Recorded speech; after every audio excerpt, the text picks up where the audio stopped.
Lo que más nos interesa a nosotros como Fiscalía y también a las policías con que estamos trabajando es poder recuperar a la víctima sana y salvo. Una y cientos de llamadas exigen dinero a cambio de una vida. Retienen y luego extorsionan. Para entregarte a Julio y me trae 60 millones. Sí. Escúcheme, pero yo quiero hablar con él.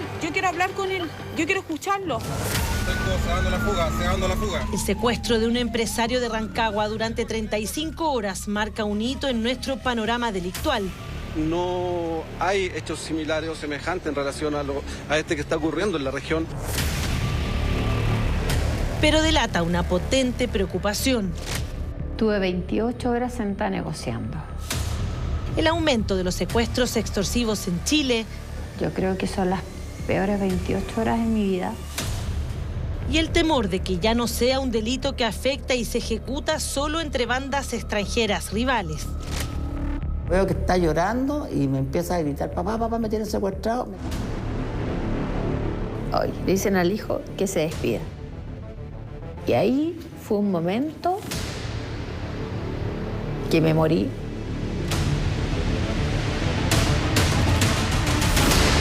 Un testimonio que nos revelará los momentos por los que pasa una familia ante un delito que hasta hace poco era lejano en Chile y que las autoridades intentan desde ya exterminar.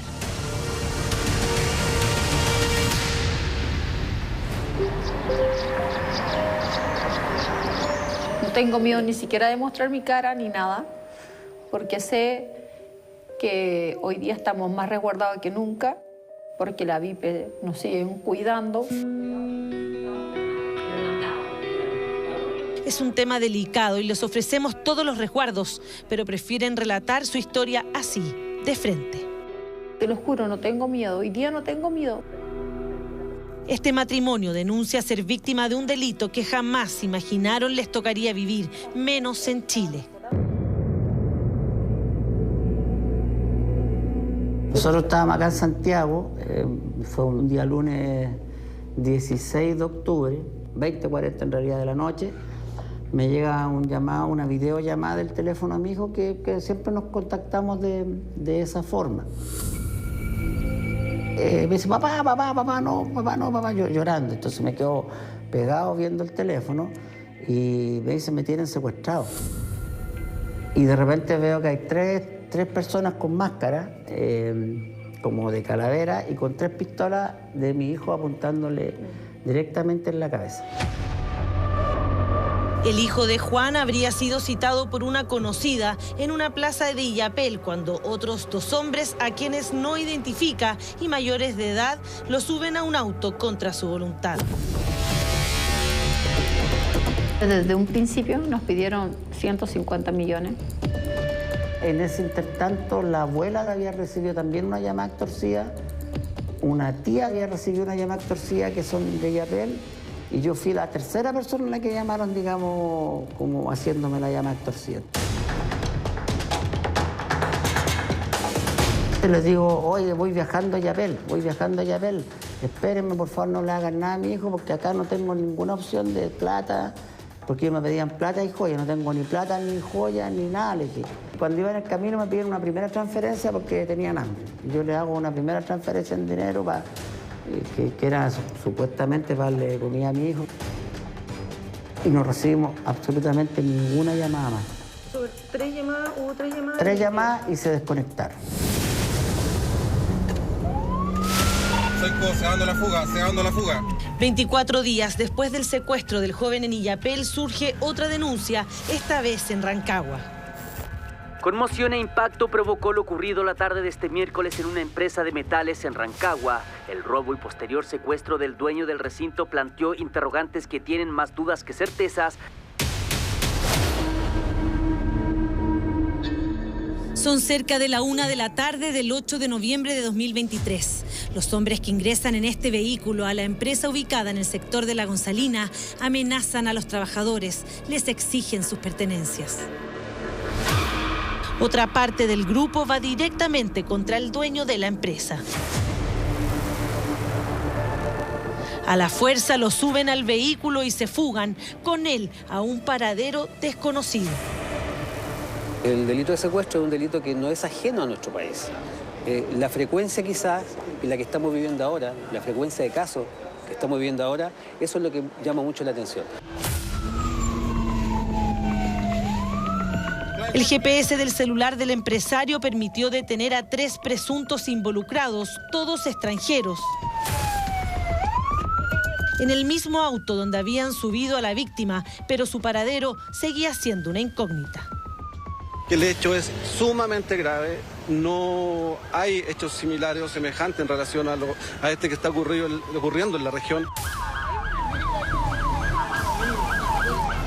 40 horas después, el empresario es liberado tras el intercambio de una suma de dinero.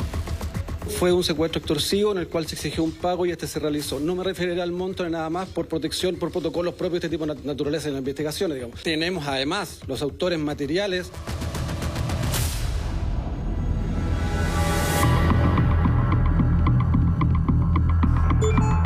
En Iquique, un hombre fue secuestrado a la salida de una discoteca, al tomar por error un auto que había solicitado a través de una aplicación. Accedimos a su crudo relato. A través de una llamada, así se siente más seguro, decidió contarnos las más de 24 horas que estuvo en cautiverio. Y me dicen que era un asalto primero, me tapan la cara y avanzaron. Se notaba que eran extranjeros, eran venezolanos. Entonces me decían que me quedara tranquilo, que si yo cooperaba no me iban a hacer nada.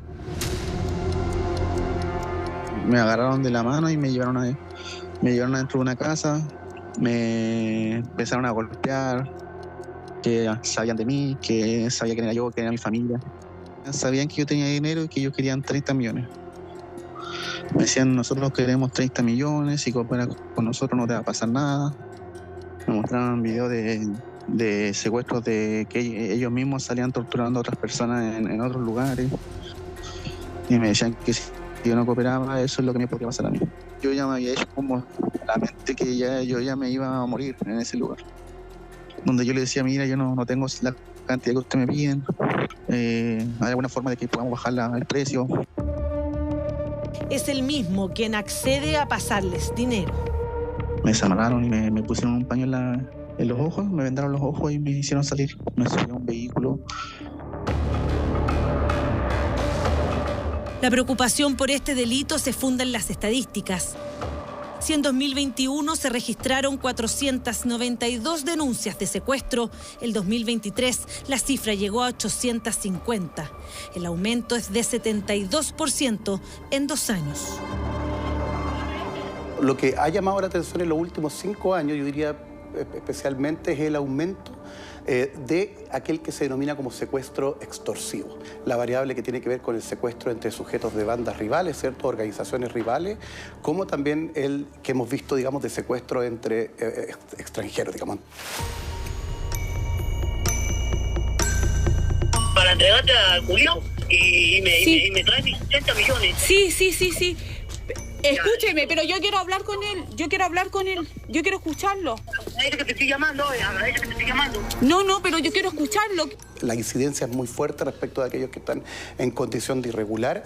Y yo diría que básicamente el porcentaje mayoritario son de nacionalidad, sea venezolano como colombiano. Nosotros no tenemos nada. ¡Lo vamos a matarlo! ¡Y que lo matemos! ¡Lo vamos a matarlo! Por favor, no lo maten, no. Lo que a uno debiera preocuparle como país es el fenómeno del secuestro extorsivo en general. Desde luego, tomando en consideración aquello que vimos, ¿cierto?, aquello que sucedió en Rancagua, desde ya debiéramos reaccionar a efectos de que este sea un flagelo que no avance en nuestra sociedad. Y a las 10, 11 de la mañana empiezan nuevamente los llamados. Me muestran a mi hijo, aparentemente estaba bien. Lo que yo no sabía es que le habían pegado durante todo el proceso, desde que lo secuestraron hasta que lo llevaron a la cabaña, y después le pegaban porque sí, porque no, y lo habían metido a la ducha para que se le saliera la sangre de su cara, porque le habían golpeado tanto su cabeza que estaba sangrando. Entonces, cuando me lo muestran en esa mañana, lo habían hecho bañarse para que se viera como limpio. El hijo de Juan ya lleva 14 horas secuestrado. Como al día martes, entre todas estas llamadas, yo ya me quiebro y lo único que quería era salir corriendo a pagarle a estos tipos para que me entregaran a mi hijo. Pero ya a esa altura los tipos se empezaron como entre ellos a pelear porque no sabían cómo hacerlo. Ahí ya me quebré. De ahí en adelante es Sonia quien toma las negociaciones con los secuestradores. Tuve 28 horas sentada negociando. Yo creo que son las peores 28 horas de mi vida. Sin poder levantar la mirada, porque si levantaba la mirada ellos me decían que por qué miraba la mirada. No, y siempre mirándolo a ellos, sí, aunque yo quisiera mirar para arriba, ¿por qué miraste para arriba? Pero, ya. Eran horribles cuando los maltratos que yo veía, lo que me decían. Y en una, le dicen al hijo que se despida. Y ahí fue un momento que me morí. Y me voy al baño y me pongo a llorar desconsolada porque era súper difícil, porque todas las veces que yo salía de una negociación de algo que estaba haciendo, todas las veces le estaba mintiendo a mi marido, diciéndole que el niño estaba bien.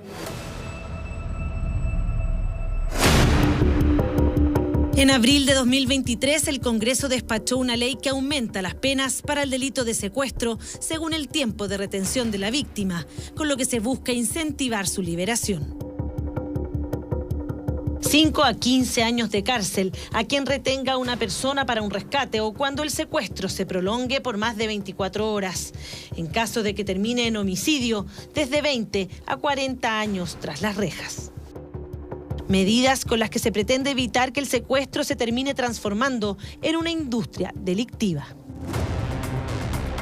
Alerta por la seguidilla de secuestros y retenciones que llevó incluso al Ministerio del Interior y la Policía de Investigaciones a anunciar la creación de una unidad especializada antisecuestros en Chile. Nos permite enfrentar esto de una manera no solamente más rápida, lo cual ya es bueno, sino que además con mayores capacidades tecnológicas, permitir identificar rápidamente las organizaciones que están detrás. 19 de octubre de 2023. El joven de Illapel ya lleva casi 2 días secuestrado. Sonia, más de 28 horas intentando mantener la calma, negociando con los raptores. Hasta que la VIP antisecuestros de la PDI advierte, ya es la hora. El día 18 a las 12 del día me dice, Sonia, vamos a salir. Dije, ¿van a volver con el hijo? Dije, pero dime la verdad, ¿van a volver con el hijo? Por favor, le dije. Dime si va a volver con él. Me dice, vamos a hacer todo, Sonia. Luego de 44 horas en cautiverio, el joven es rescatado por la VIP de la PDI cerca de Pichidangui. Nosotros nos abrazamos como familia, nos pusimos a llorar así como, wow, dando gracias al universo y a todo. ¿Cómo le borráis eso? ¿Cómo le borráis lo que vivió? ¿Cómo le quitáis su miedo? Que tenga miedo de ir a un mall, que tenga el miedo de saber con quién habla. ¿Cómo le vaya a borrar sus temores? Historias de secuestros y sus huellas que lamentablemente ahora se vuelven a contar a través de la experiencia del joven de 23 años, secuestrado en los Andes y que como el hijo de Juan fue liberado tras vivir las horas más angustiantes y al límite de sus vidas.